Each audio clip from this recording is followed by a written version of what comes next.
Bonjour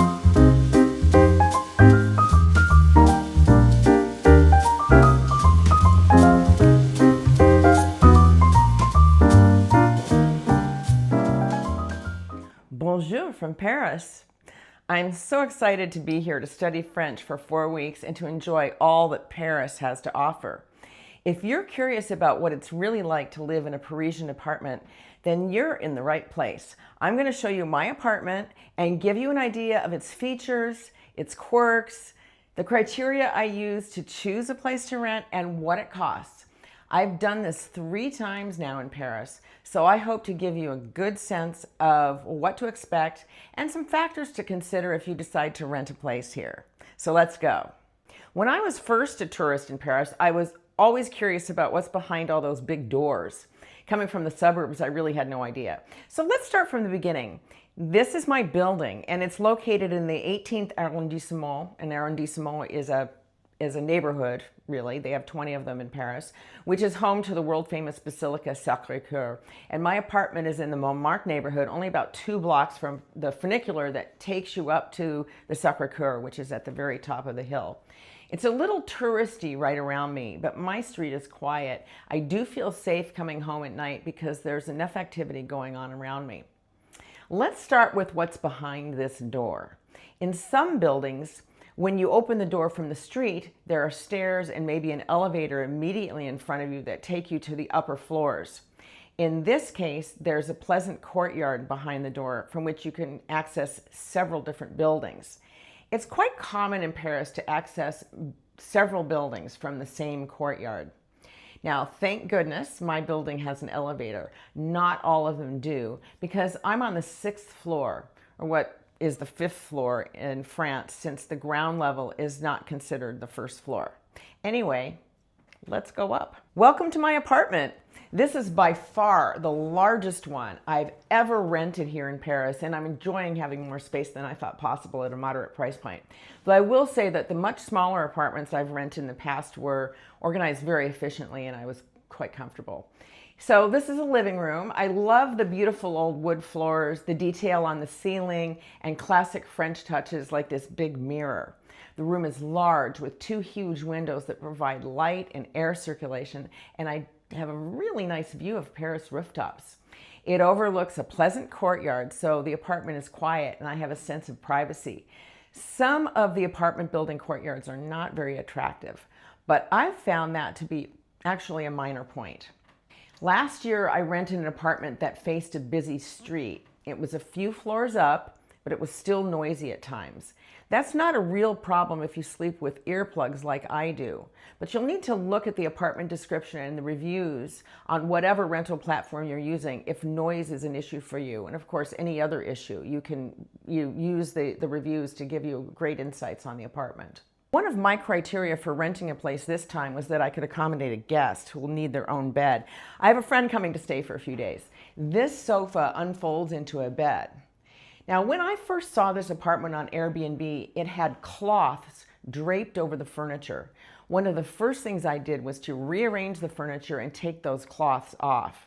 The sofa and chairs are a chocolate brown, and they're a little bit old, but acceptable. I'd rather expose a couple faded spots than cover the furniture with cloths that make it look, in my opinion, sloppy and old-fashioned. You'll find that some apartments are decorated beautifully. They've just been redone, but they're either really expensive, really small, or some other challenge, or all of it. This apartment comes with a small TV, connected to cable, and Wi-Fi is included. The Wi-Fi here is pretty slow, but it works. I rented a small apartment a couple years ago that did not have a TV. And since I'm here to improve my French, I like having a TV because you can watch the news and programs in French, and this helps with language acquisition. Let's go have a look at the bathroom. This bathroom actually has 2 sinks, which is nice if you have a guest. It's got ample shelving, and the shower and sinks are in good shape. All the apartments I've rented have provided a hairdryer. This is the clothing washer. It has a built-in dryer, but it actually doesn't work. So I need to dry my clothes on a rack, and all Parisian rentals have some kind of rack for drying clothes because very few apartments include a clothing dryer, though many have a washer. Whenever I rent an apartment in France for a length of time, I find the need to buy a few things to make my stay more comfortable. In this case, I needed a couple of storage bins for my toiletries and cosmetics to make them easier to access than from the little cosmetic bags that I use for travel. You can get small, affordable houseware items at a store called Gifi. It's Gifi, and they are all over Paris. In many French apartments, the toilet is separate from the bathroom. This has its pluses, but you do have to find a sink to wash your hands. Anyway, the toilet closet for this apartment is right here, just off the front door, right here. Now, let's have a look at the kitchen. This kitchen is huge by French standards, with windows on two sides. There's a little window over here that has an incredible view of Paris, and the other a view to the courtyard. Aside from its large size, I would say this kitchen is typical of an Airbnb rental in Paris. You get a stove. I've rented a few that have induction stoves actually, an oven, a microwave, an espresso coffee maker, a smallish fridge, and basic cooking pans and utensils, plus a motley collection of plates and glasses. I usually bring a spice blend with me to use for cooking in case there's nothing. For this apartment, I had to buy a couple more kitchen towels, a cutting board, and some measuring cups. These items were inexpensive and they're making my stay much more comfortable. Whenever you're going to stay for a month or more, it's worth spending 25 or 30 bucks on a few things. Again, Gifi is my go-to. I go shopping for groceries more often here, and I'm so glad I can just walk out the door and pick something up in minutes. And that's the beauty of living in Paris. The bedroom is off the kitchen. It has a big window overlooking the courtyard, and these curtains do a good job of blocking out the light. Last year, I rented an apartment that was too bright at night for me, so I had to buy a blackout curtain. It was only about 15 euros, and it made a big difference. I have a queen-size bed, and all of my rentals have provided this size bed. It's quite comfortable. Now, I don't have access to these closets behind me. All of my clothes are hanging and in drawers in the living room. It's kind of odd to have to traipse through the living room to get my clothes, but at the same time, the clothes are next to where I shower. It's a little different than what I'm used to, but it's okay. Now, let's talk about my selection criteria when I'm looking for an apartment in Paris. Number one, I search in areas that are close enough to my school so that it's possible to walk there without getting on the metro or a bus. There are often strikes in France, and I don't want to be dependent on public transportation.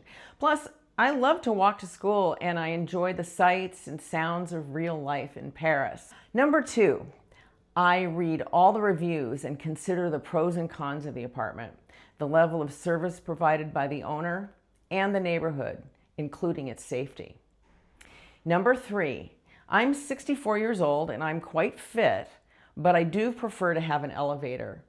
If the apartment's on a lower floor, like 1 or 2, then it might be okay without an elevator. Number four, it must have a washer, and most do. Though laundromats are readily available, I actually prefer to do my laundry at home. Almost no apartments have a dryer, and they provide a drying rack, as I said before. Number five, the apartment must provide Wi-Fi, and most of them do, and I strongly prefer to have a TV also. Number six, the bedroom must be dark at night.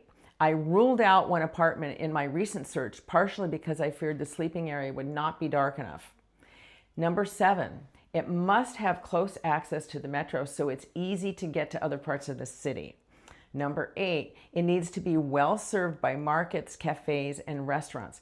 Number nine, I don't really make having air conditioning a requirement because just almost no apartments have one. I just avoid going to France in July and August unless I'm going to stay in a hotel for a few days.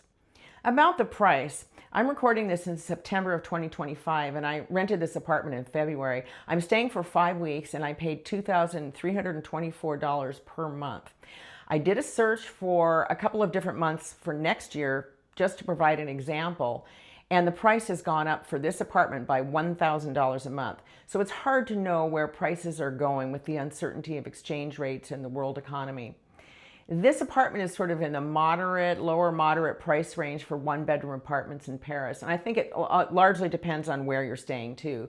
You can certainly pay a lower price, perhaps further from the center of the city. You can often get discounts for stays longer than 30 days on Airbnb. And that's price reflects that. And also, if you're planning to study French in Paris, your language school will likely have connections to home shares and studios for rent at much lower prices. I hope you enjoyed my Parisian apartment tour and gained some useful insights about renting an apartment in Paris. And I also hope that you'll give this video a like. What questions do you have about renting an apartment in Paris? I'm happy to share my experiences and perspectives with you. And if you have insights of your own to add, please do share them with this community. Thanks for watching, and don't forget to subscribe for more inspirations on thriving gracefully. A bientôt. See you next time.